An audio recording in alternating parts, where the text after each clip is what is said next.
Hi, everybody. Good morning. It's morning for me.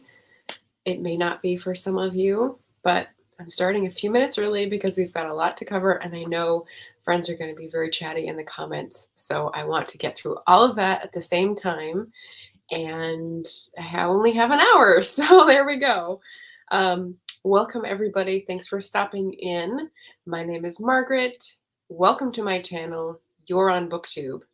I have not said that for a long time because it's been lives, lives, lives. So I'm just returning to the source here. So before we get started with our triple book tag extravaganza, which is going to be really good, I've got lots of notes on a little piece of paper, so that's what I'll be using today. I wanted to do a few upcoming attractions notes for people. So, and also say welcome. Hello, Lauren. Hello, Anita. People are in the chat beforehand, which is why I decided to just pop out. Lauren's here getting more coffee. Shannon's here talking about videos. It's all awesome friends chatting in the comments. So, triple book tag, upcoming attractions. I've got a huge thing this weekend, and you guys all know about it. Of course, it's the Winter Writer Retreat. I've even got a banner for it. We've got 8 different creators hosting on their channels, I believe, as last I saw, and like 3 times that participating as co-hosts, or maybe 4 times that, I don't know. But on Barrett's channel, you will see a full playlist of all the channels participating, the writing sprints where you can do some productivity stuff, and the wellness sprints where you will be invited to calm or think or take a break, or in the case of mine, be silly and refill your creative well. So those are the sort of 2 polls we're going between to have a fun and relaxing weekend for people who have been working hard as writers. Wow, there's a delay on my screen. That's interesting. Okay, I hope that's not bad internet. Sorry if you're getting that as well. All right, so that's the winter retreat. The next thing is Leah Engstman. So this is a very hardworking author in historical fiction. I got a review copy so she started giving them out almost a year before the pub date. So she has been working hard on this marketing plan. Today is finally the day. So congratulations, Leah. Out Front, the Following Sea is her novel about 17th century New England, and I do best when I give people "this is how it makes you feel" recommendations. So my commentary for that is, if you want swashbuckling, if you want gritty, hardscrabble survival on a frontier, if you want to channel like the fury at the small-mindedness of people around you into a heroine that, you know, goes up against hard odds and never gives up and just really has true grit and gets I don't know if I want to spoil it. I'll just say the ending is a bit of a twist, and it made me happy. So there you go. That is Out Front, the Following Sea by Leah Engstman. My good friend Jim at Jim's Books, Reading and Stuff has also read and reviewed an early copy. So we both gave it 5 stars, and you should definitely check it out. I left a link here to my shop on Bookshop, which is 5-star recommendations. So if you're in the market for any of those things, definitely check out that link in the chat. That's our second announcement. Yay! Lauren says a writing treat's going to be amazing. I agree. The next announcement is a big one. So along with Beth Ann Bruninga Sokolar, we are coordinating a readathon in February, very low key, and it's going to be a Black Authortuber readathon. So since I'm in both and I saw the chance to support creators that I love and don't know yet about, this is what we decided to do. We've got a sign-up sheet, kind of like how I did March of the Moderns. It's a sign-up sheet on Google Docs. It's got Black Authortubers books and works, because some of them have short stories that are in collections. And so you can go and check out their works, see if you want to participate on one. And if you do, just put your name in the column that says readers, and then contact the other person that's in that column so that you can buddy read. So last time for May of the Moderns, we had mostly pairs of 2, but I think I had two reading groups that were 3 or 4. So that was really fun. You've got 3 weeks to look up the different horror, romance, fantasy, mix up of all those genres. So pick your poison, definitely. And we want to just make this a way that we find Black Authortuber creators and lift up their work. So I hope everyone can visit and join a reading and go into it with the spirit of, I want to support these authors. I want to buy their book. I want to review with this person on a live buddy read discussion and like talk about its great points, or talk about what you found most exciting or funny, or the great plot twists, right? So that is our goal, to lift up those creators, give them a little bit more visibility on our channels and yours. So if you're excited about that, join me and Beth Ann Berninga Sokolar. That is the link in the chat for the readathon. So you got 3 weeks to sign up, and let me know if you have any questions in the chat. So that's the third announcement. Yes, you sign up as a reader. It's a readathon. So that's what we're hosting. Yes. All right. Shannon's got a great question. I see Blood Like Magic, but I see your name there. My name is there. You put a comma, put your name next to it, and then you go, oh, hey, Margaret, I saw you're on the spreadsheet. You want to do a buddy read? And I say yes. And so we wait until the end of January. And then if no one else signs up on that row, we go, all right, well, let's set a date here in February. That'll be our deadline and our live show. And you can do however close a reading pair as you want to, but that is the plan. Cool. Okay. So if you have other questions, write them in the chat. We definitely just want to have fun, support Black Authortubers, lift them up in this month, and get a lot of great reading done. So that is the third announcement. And let's see. I think I can jump in. The last announcement I had was just that I mentioned March of the Moderns. If anyone does not know what that is, I started a readathon to sort of pick up where Victober left off, meaning Victorian literature is read in October. And after that period, 1901 to 1945, I chose to be a modern, sort of that's what they call those books, as modern 20th century writers. And I did a readathon with any writer from that period, and basically had a similar sign-up sheet. I've got a few innovations this year. I'm going to make it May. So that was the announcement, that it's May of the Moderns, because March is just too packed with stuff and readathons, middle grade, mystery, mammoths, all that stuff. So have at that, and then come to me in May to do all your modern readings. So that's the fun announcement. Yay! Jim's here and saying Out Front the Following Scene was a 5-star read for me too. Excellent. So it's her pub day today, so definitely go out, visit that bookshop link I dropped, and support a fellow creator who's working hard. Great. So now I think we're ready for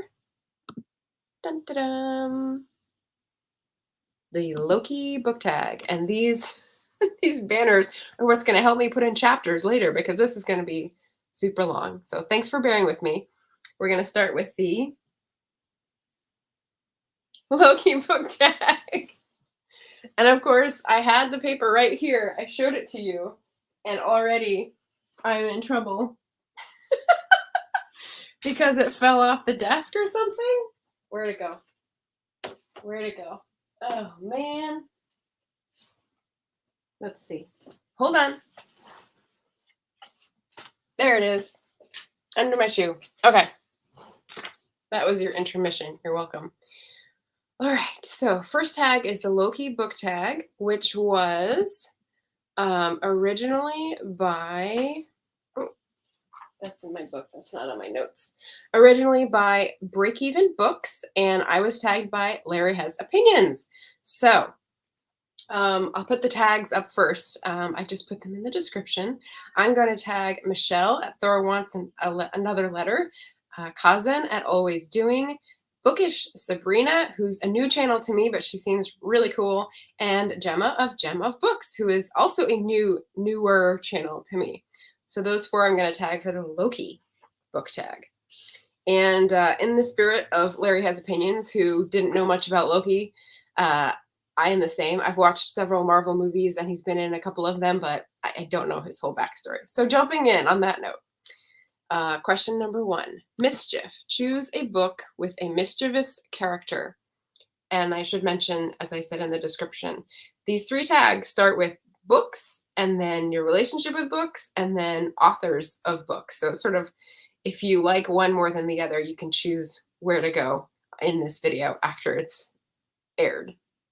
Mischievous character. This is going to be related to question 2.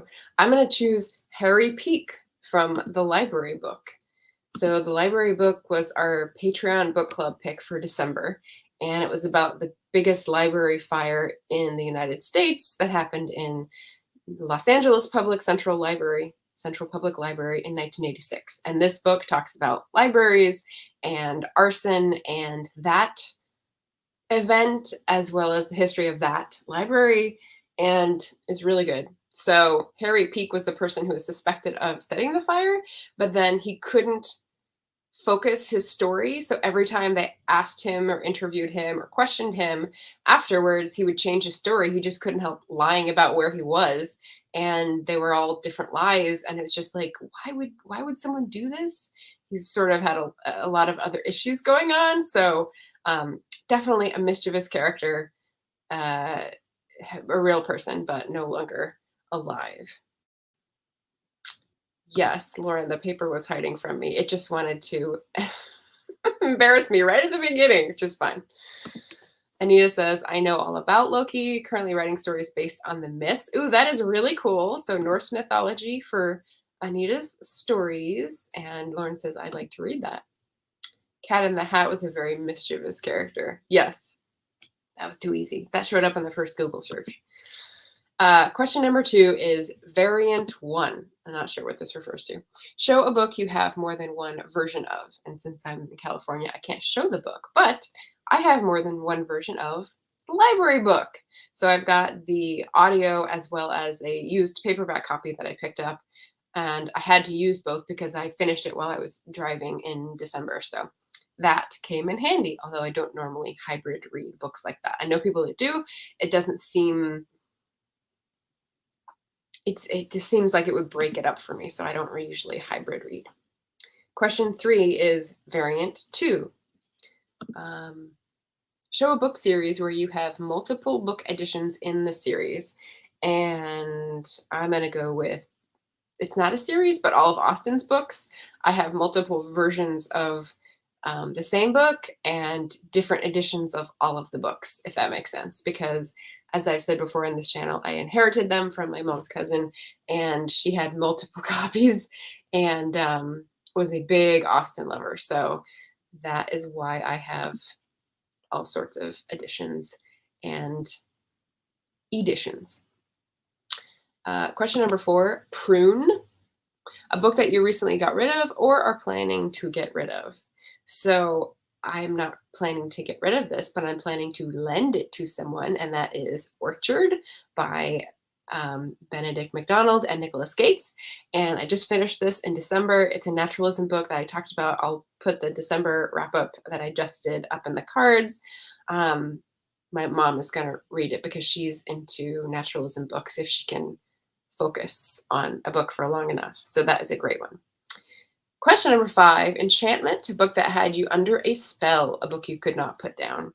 So an enchanting book, I said Vera by Carol Edgarian, because as soon as I finished it, listening to it, I wanted to reread it right away, straight through, because I was traveling and there was family and there were other things to get to. It was really broken up, and I listened to it in a lot of little pieces, and that was pretty frustrating because I felt like it had a very good sense of place, but I was constantly in and out, and so I didn't get a through line of that feeling.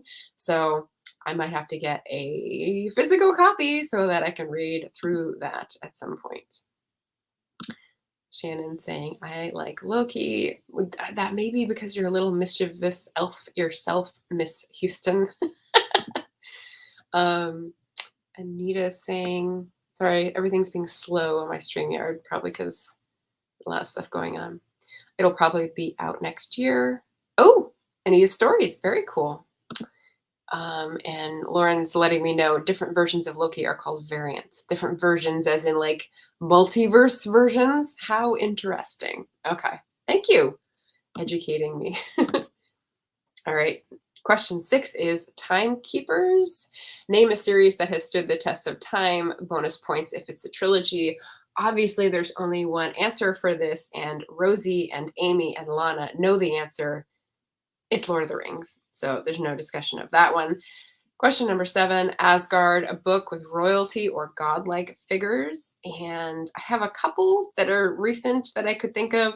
The Black God's Drums by P. Jelly Clark and Priory of the Orange Tree by Samantha Shannon. That will also come in later. Oh, actually, no, it's in a different tag. Never mind. It'll come in later this month during another tag. Question number 8 is Daggers, a book that cut you deep and made you emotional. So for this one, I'm going to say A Mind Spread Out on the Ground by Alicia Elliott. That is a book I read for Indigathon in November. It's a nonfiction / memoir series of essays. It's really affecting, really honest, but also really reflective. So it's processing in real time on the page, it feels like, so that you're brought along with her learning and her, challenging life and the things that she's thinking through. And it was really, really good. So I'd definitely recommend A Mind Spread Out on the Ground by Alicia Elliott. 2 L's, 2 T's. There we go. Number 9 is Illusion. Illusion, a book you bought because you thought the cover was pretty, but it ended up being bad. And for this one, I'm going to be positive and flip the script and say I bought a book whose cover was nothing special, but because of the era it was written, I decided to give it a try, and that is The Castle on the Hill by Elizabeth Goudge, and it was amazing. It can also stand in for the book that cut deep, because it's written during World War II, and it's about a woman who sort of like left out of the river of life and feeling alone. And she finds a place with a family doing a job and just feels like she's put back in the river. Like the way that they describe it is like really amazing. And so I felt like for pandemic readers, it might be really beneficial and really comforting. So The Castle on the Hill by Elizabeth Goudge. Definite recommend. And like I said, this is for Michelle at Thor Wants Another Letter, Bookish Sabrina, Gem of Books, Gemma, and Kazan at Always Doing. Okay, so take a break. Take a break. Change the banner. What else do we have today? I'm interested if anyone has read this book.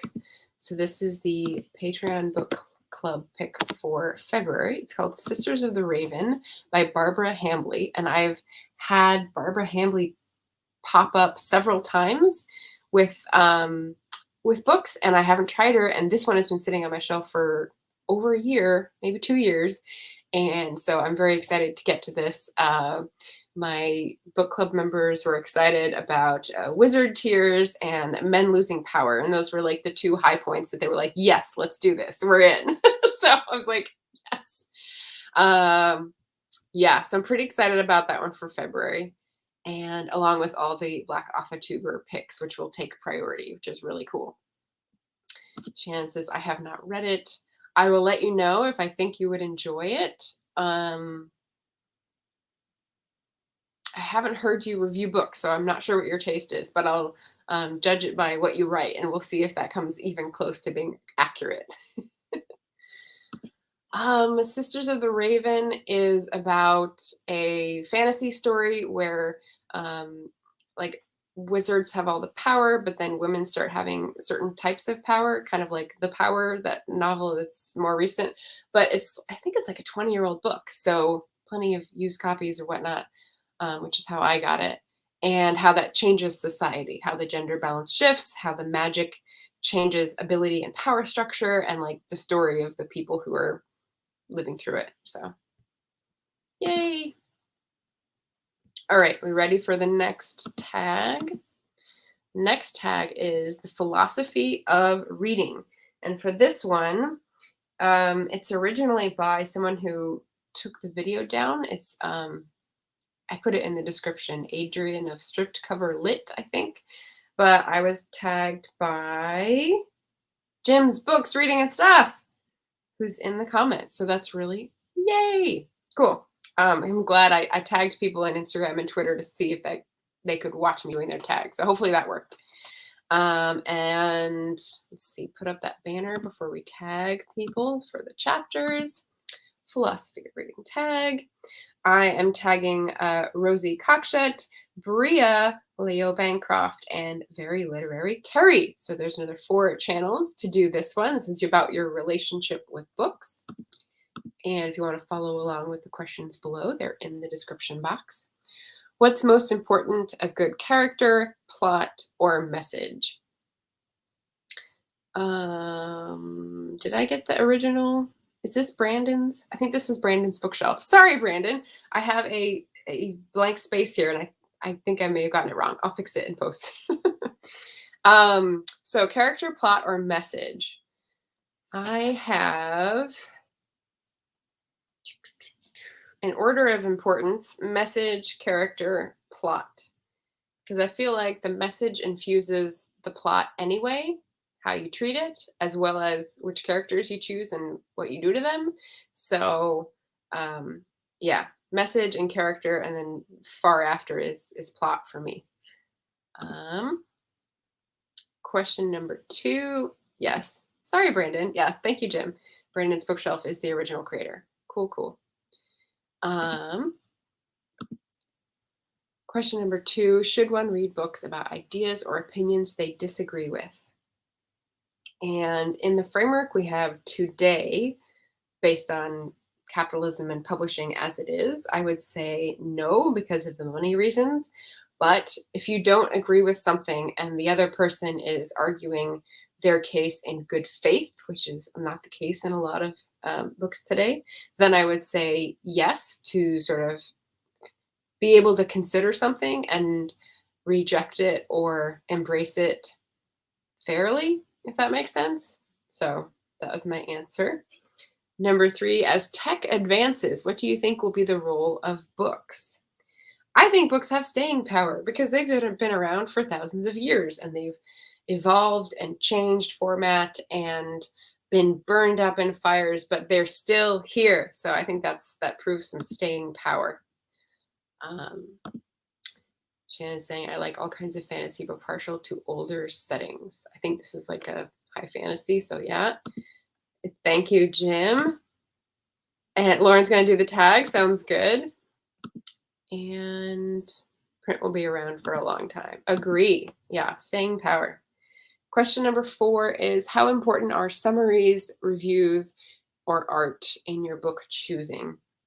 So summaries, I don't know where I would come across them, except synopses, if like someone was looking for content warnings. Reviews, I definitely see from time to time, usually like in an Instagram post or in a top of a tweet, like a quote tweet. But they don't usually grab me. I've seen so many, it's kind of like advertising. I just sort of tune it out. Blurbs with certain people's names are also kind of similar for me. But art initially is something that stops and makes me look at a cover.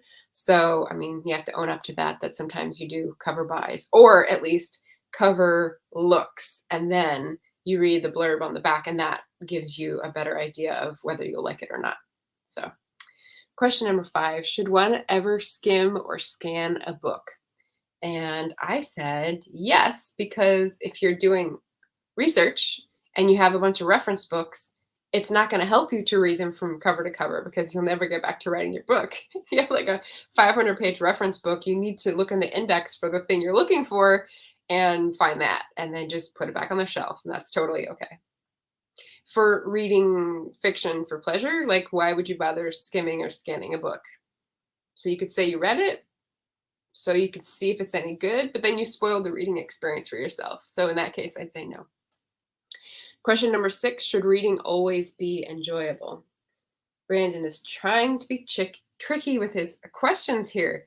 So should it always be enjoyable? I said no, it can be discomforting, but that helps a reader grow.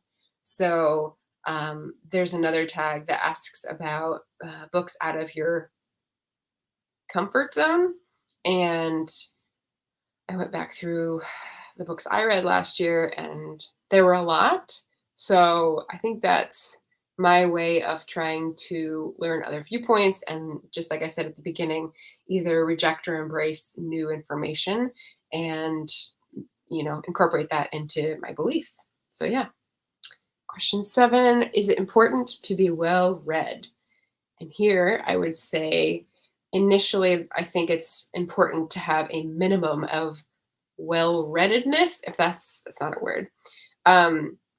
Just a minimum level of knowledge, especially about how diverse the world is. Because if you grow up and think that the whole world consists of what is around you in a square mile, you're going to make decisions based on a faulty premise. And I think that's a disservice. I think that is sort of a wasted life. I think you need to learn about different kinds of people, learn to appreciate those differences, learn to have compassion for people who are far away from you and don't affect your life because they just may one day. And, that grows your experience, that grows your capacity, I think. So, yeah, that's my answer. Oh, here we go. I have some comments to catch up on. Lauren says, same. I'll read the blurb after the cover grabs me. Yep, you got to get past second base there. Jim, the Library of Fragile History looked at the evolution of books from clay tablets to papyrus scrolls to parchment to paper books to the digital age. Yeah, that sounds like a good one. I think that was in one of your recent videos. JC is here. Hello, JC. Hi, everyone. Hey, and there we go. We're all saying hey. I'm on question 8, which is, what is your book buying process? So, the reality is that you probably have to see a book 7 or more times, right? See the cover, register familiarity, register the impression of want with it, and then you put it on the shelf. I think when I said shelf, I meant like digital shelf or like wish list. What I usually do when I hear about books from other booktubers is I put it on my wish list tag on Storygraph with that person's name. So like a lot of y'all have a tag in my account, but it's private. So it'll say like cousin always doing. And so when I look up that book, I can see who recommended it to me. And I think Brandon was looking at this. You can go back later if you ever end up reading that book and say, oh, thanks to cousin because they recommended it on their channel, etc. So that, I put that on the wish list with their name. And then I let the universe dictate when I find it, whether that's at Backstory Books in Portland or if it comes in through Mighty Blaze. That's how I hear about most new releases. Or BookTube, that's how I hear about like 1 to 2 to classics, although mostly classics I've heard of. So all those sources, and then eventually, if like the universe conspires to give me a cheaper copy somehow, then I'll get it. Or if it's a new release that I want to support someone with, then I'll get it that way. But yeah, it's kind of a long process. I don't do a lot of Insta buys. I know that's a BookTube thing. This is an Insta buy offer for me, but I don't have those because there's authors that I really, really like. but it's never instant. They've always got to like wait and be weighed against other priorities. That's the overthinker over here. Even Jacqueline Winspear, like I read all of her books, but one. But even with her, like I'll probably wait till the new release of the next book is paperback or something. So yeah, that's just me. Question 9, reading process. What is your reading process? So it could take from a day to a year or more to get off my shelf and have me pick it up. I don't know why. It's the vicissitudes of brain waves. Who knows? But then when it gets on my sort of TBR list for that month and I'm focusing on it, there's like a 70% chance that I will read it, according to my recent TBR lists. And right now, while I'm traveling, it's typically audiobooks when I'm walking for a break outside, or the time in the morning if I get quiet time in the morning, or the time before bed when I'm settling in and relaxing. And that's the cat. And since the litter box is in here, hold a moment once again. I'm going to let him in.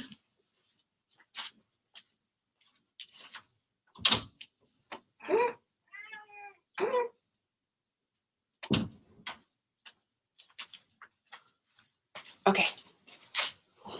Bean is in the house. All right, so that's my reading process. You guys feel free to comment on if this is weird or not. Yes, Shannon's saying 7 touches.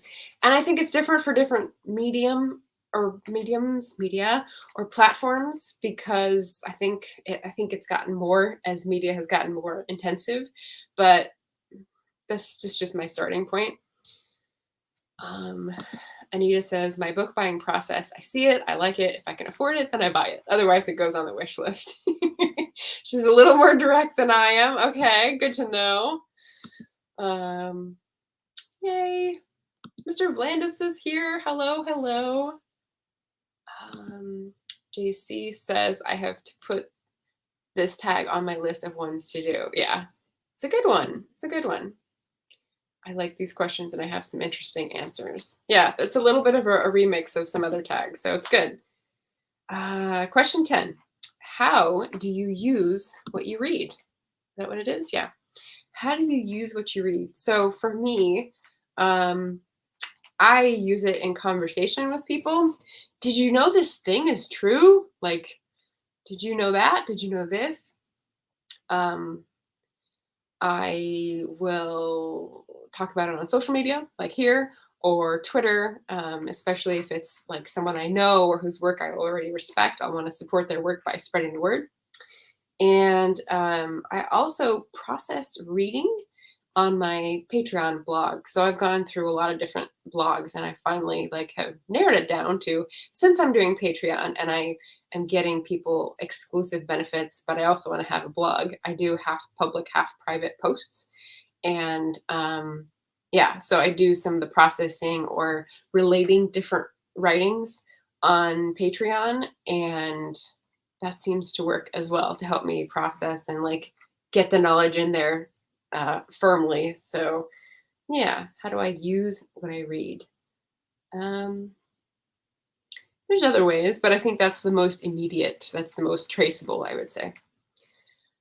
Question 11. If you could download a book to your brain, would you still read? And my answer for this is that I would still have to digest the book. And if I wasn't doing it as I was reading, like in the back of my mind, I'd probably just have to stare out the window instead. So you're still taking up time doing something. You might as well read it instead of download it. But yeah, that's that.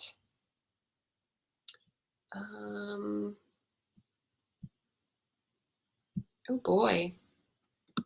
Shannon's telling us she wrote a couple thousand words today and is feeling good. Wow. Impressive is right. Well done. Well done. Lauren says, I'm a mood reader, so my TBR fluctuates. Yeah. Question 12. Okay, I'm not losing my place.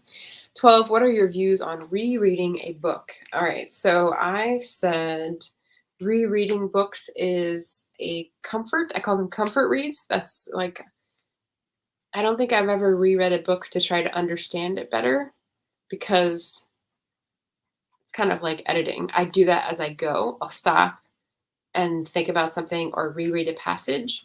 I wouldn't read a book all the way through and then go back and reread the whole thing because I probably haven't misunderstood the whole thing. It's just a part, if that makes sense. So, yeah, so the ones I do reread are for comfort or familiarity and, yeah, to further digest the message, I guess. Um, in terms of other people, what are my views on rereading? I would say the correlation I see is that your personality will correlate with how much of your reading is rereading. So I think certain types of readers like to reread more. I see a lot of people putting rereads as goals throughout the year or doing one a month. And I actually went back and counted all the rereads that I logged, and it was 4 last year out of 144 books. So it's pretty low. And I think that's because my personality is like I want to read more, read all of the things, more, more, more. And so spending time going back to reread something is eliminating the time that I could be reading something new, experiencing a new author, testing out a new idea, that kind of thing. So my I want to catch them all kind of personality leads me to not reread as much as some other booktubers, I think. So yeah. How's that for a little statistical stuff worked in under the aegis of the philosophy of reading tag? I bet Brandon likes that. What makes a book good? Question 13. So, if I learned something, if I felt something, if I smiled, if I laughed, if I cried, there's a good part of the book. Question 14. What makes a good bad? If none of those things happened. There you go. Or, rampant typos. I don't like those either. Question 15. How do you feel about not finishing a book? So I put guilty or like I'm disappointing someone, even if that someone is only myself. But I definitely need to put books aside every once in a while, and I think that's fine. So it's one of those, I wish I could just erase that guilt, but we're sort of trapped in it in this book world. Shannon says, when I reread a book, it's usually to break down the language and see the author successfully, how they write different things. Ah, okay. So you're like dissecting it from the author vantage. That's interesting. Yeah. Lauren says, I've reread a book in a series if it's been a while. Yep. If you want to like keep going but don't remember the events, that would be helpful. That's a good example. Jim says, I wasn't much of a rereader last year. I only reread The Great Gatsby because I wanted to read a sequel, not by Fitzgerald. Was it a sequel or was it a retelling? It's a modern one, right? So that's cool. That's a good example. I think I should do more rereading. Beloved and East of Eden are on my list for rereading. Oh, that sounds good. Those are tough, heavy. Those are like big mountains to climb, I would say. So, du courage. All right. So the next question, 16. Should the author's personal life matter at all? And I said yes, because money. So if you're feeding into the machine that is perpetuating bad ideas and profits are going to people who are doing bad things, that should definitely feed into your buying/reading decisions. And actually, I watched and commented on an old video by Gunpowder Fiction and Plot that was on this very thing. So yeah, just thinking about that recently. So good question. Question 17, if you could only read one genre for the rest of time, what would it be? And I have to go with a meta answer here, which is fantasy, because it can imagine all the other genres.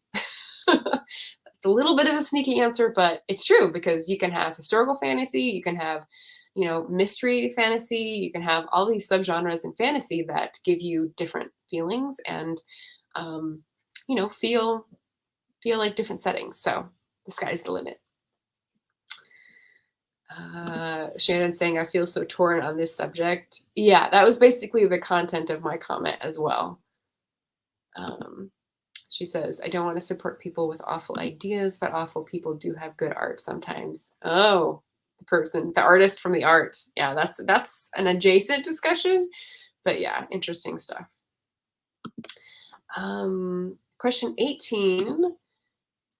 Do you ever read a book without knowing anything about it? Okay, so the only way I could not know anything about a book is if I didn't see the cover. If it was like an ebook that didn't have a cover page inside, and that's never happened. So immediately, if you see the title of the book, if you see the cover of the book, it's telling you something, because covers will tell you what genre to expect and, sometimes what trope to expect.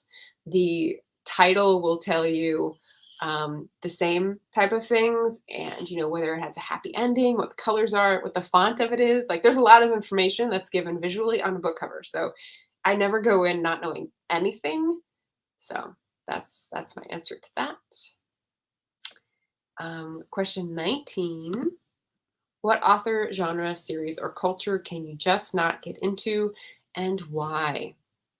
So unfortunately, well, I'm glad Anita has other books than the horror, because that's the one I always come back to, as just it's not enjoyable, and the discomfort that it causes me is not making me grow. So it's one of those entertainment forms like video games or I don't know, phone games that just affords me no pleasure, and that's the point of it. So I prefer not to do that and use my time to read another book that is in the genres that I like. So there's that. Question 20, do you think everyone should read, and why? Yes, because reading gives you a topic of conversation. It keeps you informed on current issues. It makes you interrogate your own beliefs, and you get to see the modeling of virtues such as faith, trust, and love. Even if you don't have those in your own life, that's a good way to learn how to shape your life the way you want it. So that's what I put in there. And for this, just to remind, I am tagging Rosie Cockshut, Berea, Leo Bancroft, and Very Literary Carrie. So I hope you guys enjoy this. And if people in the chat want to do this too, you're tagged as well. It's a good one. Yeah, same for me. It's hard to read horror. I did when I read Christy's book, and Christy just had an interview with Anita on horror stuff. So that was a great interview. Yes. Jim says, I loved Mists of Avalon. Saddened to find out what Marion Zimmer Bradley did. Yeah, child molestation. And then Shannon says, me too. Her books are some of the ones I've multiple times to see how her language patterns. I loved her writing. Yeah. It's okay, Shannon. You already got a couple thousand words. Like, it's okay. Use speech to text or something. Like, give your fingers a break. They've been worked to the bone. You're good. All right, so that is the philosophy of reading tag, and Brandon's bookshelf, and Jim's book reading and stuff. Sorry, I messed that up at the beginning, but we can do away with that. And this is where I actually remember that if you're here, don't forget to like and subscribe. And I hope you get to participate in all the fun things that we're doing, like the writer retreat this weekend, Saturday and Sunday, like the February Black Authortuber readathon, which is a spreadsheet at the top of the chat and in the description box if you'd like to participate by reading Black Authortubers books and lifting up to give them a little visibility. And May of the Moderates is coming. So it's not really an announcement because I don't have anything ready yet, but I've got plans. So we're very excited about that. For the last tag here, I've got Authortube in the Trenches. And this one was by, I think this is by the stripped cover one that is no longer available. But I was tagged by JC Carpenter. So thank you, JC. And I'm going to tag Anita Stewart and author Emily Harris. So those are two Authortubers who I think might enjoy this one, but you're welcome to do it as well if you like the questions. And this one, I forgot to put the banner up. There we go. This one is a little shorter, which is great. Question 1, do you have a sweetheart novel or short story or poetry project that turned you into a serious writer? I like that in quotes. So I would say my first book, um, oh, I forgot to do this. So if Colin Clark comes on, or if JD Estrada sees this, this is the new mug for today. Shannon might recognize this as a Sheila and a gig. This is a mug that came back from Ireland, and it is currently holding my hot chocolate. So the awesomeness and appreciation can commence. But I did need a sip, so that's reminded me about that. And first novel. So I would say Memories Hostage was the first time I did a novel-length project and made me think that I could be a writer, and then I turned it into a published project. And the sweetheart part, I would probably say The Keening, which is my third novel, because I really identified with some of the themes that I put into that of nostalgia and solastalgia, and really wanted to connect with that immigrant experience because I realized that it's something that a lot of Americans have in their family tree, but don't necessarily feel as close to their own experience. And so it's hard for them to think about people who are experiencing that now, for example. So I thought I'd bring it to you in a historical fiction and, make people think about issues a little differently, maybe, hopefully. So that would be like my sweetheart project, I think, so far. Question 2, do you ever plan to work on a series length project? Yes, it's called Remnant. It starts with The Keening, it continues with The Grasping Root, and it concludes with Stormwreck and Spindrift, and they're all on all my social media channels. So if you're seeing me, you've probably seen them before, and just find them at your library or order them in whatever format you choose. I think they're fun. Question number 3, thoughts on mixed form projects, like short stories that contain poems, novels that contain short stories, etc. So my thoughts on these are that they're confusing to read, they are hard to market for sure, and that there may be something beneficial to creating them, but I'd think twice before you try to publish them because unless you've already got a lot of people following who are like true fans and ready to read anything, it's going to be really hard to explain what it is to someone who might be a reader. So that's just from a marketing viewpoint. But it might be beneficial to the writer to work out those ideas, but chop it up, figure out what you're going to do with it afterwards, and see what learning you can take from it. So that would be my answer. Jim's read the Horrortube anthology, but I don't often read horror these days. Lauren, good tag. I did this one. Awesome. Nice mug. Thank you, Lauren. Jim's read the Remnants trilogy. It was fun. Thank you, Jim. I actually have a whole playlist. I'll put that one up here after this finishes airing of people reviewing my books on YouTube because there have been a lot of very kind readers who put videos out to say how they liked my books. So that is a super compliment, and I'm very appreciative because I know it takes time to do those and marshaling your thoughts and doing the video and doing the editing. So I really appreciate that. And Jim is a superstar in that respect. Shannon says, I have the first in the trilogy. Can't wait to get to it. Sweet. And that and Memories Hostage. Well, they're quite different. So yeah, different moods. So that is mixed form projects. Question number 4, where do you picture publishing in 10 years? So here's my prediction. All right, this is the real spicy stuff. I see the Zahn trust busted, right? So broken up. I see smaller presses gaining powers. I just saw a post about 2 small presses joining together, and I think more of that's going to happen. And I see supply chains becoming more regional and robust. So I should probably take these predictions over to Katie Solitis and Joe Compton because they do a whole show on like publishing, indie publishing trends and everything, but this is where I would go with for publishing in 10 years.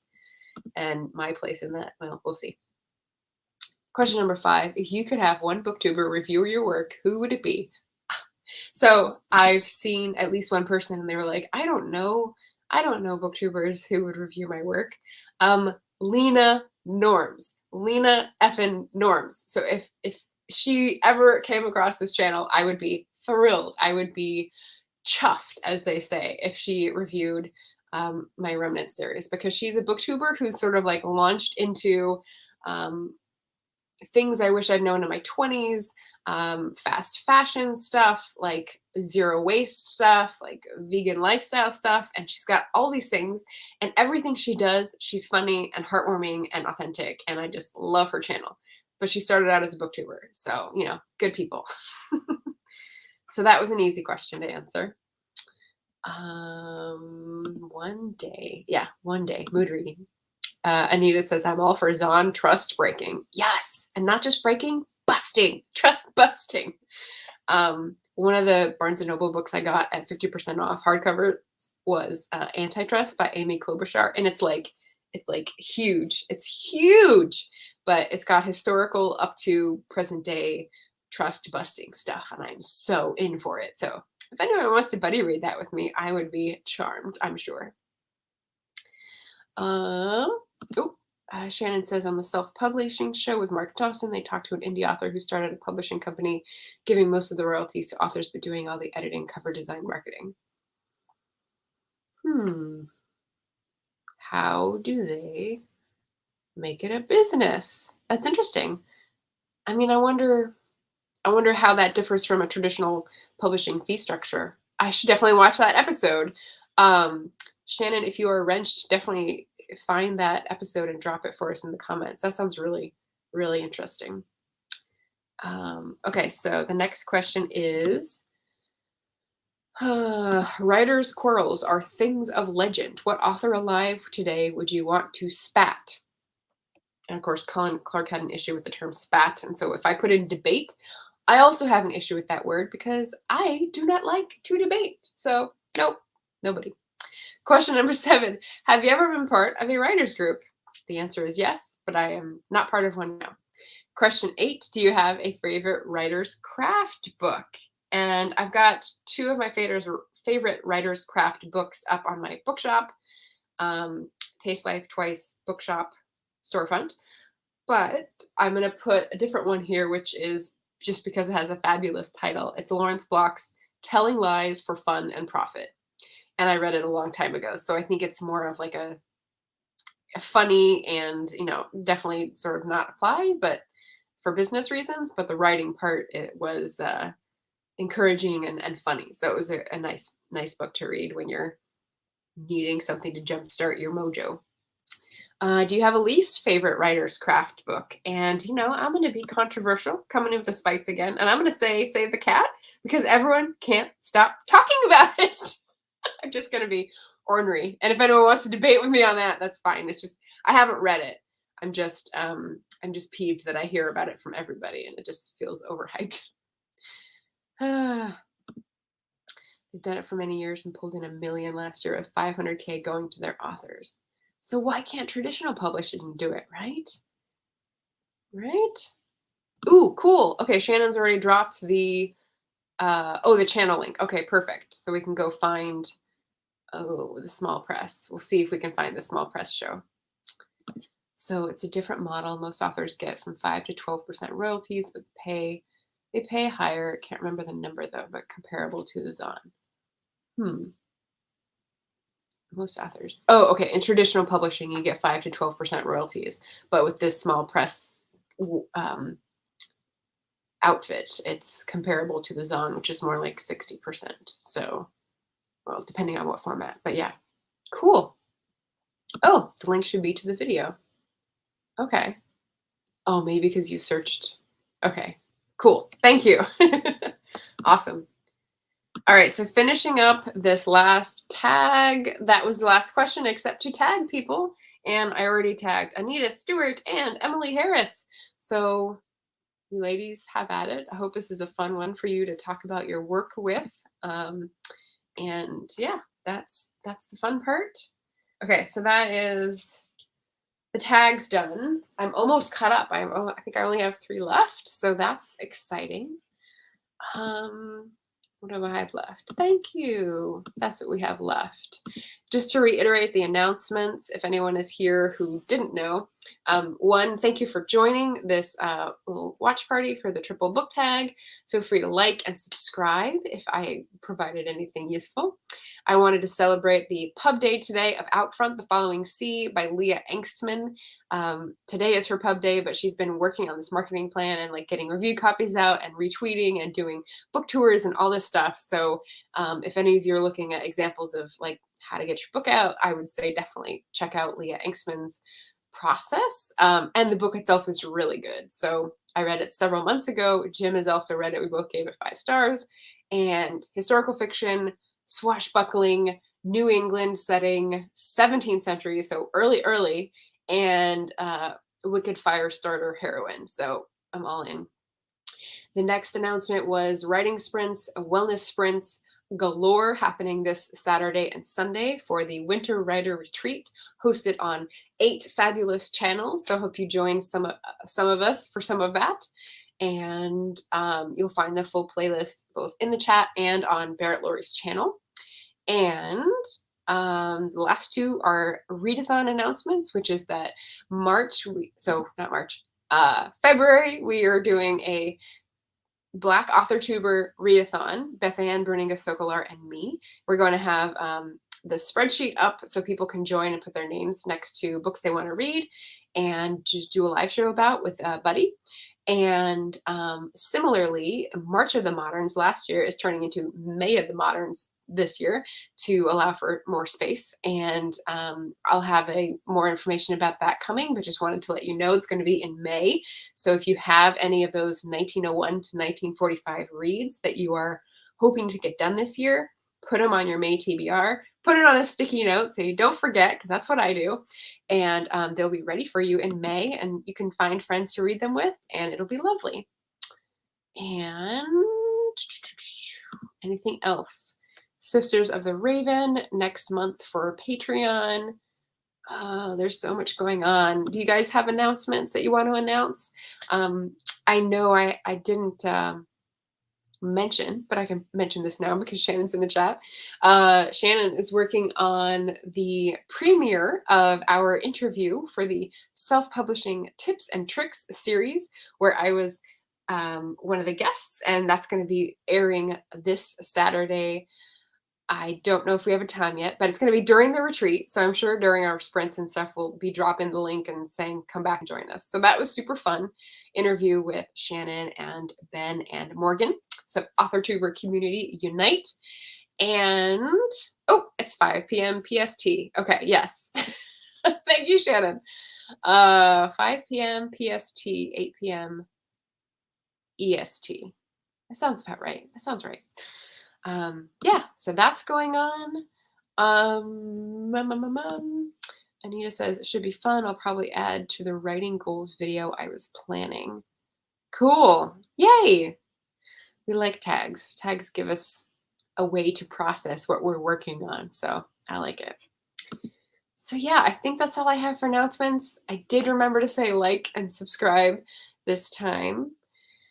I always forget something, but literally can't think of what this time. And I don't see the cat anymore, so.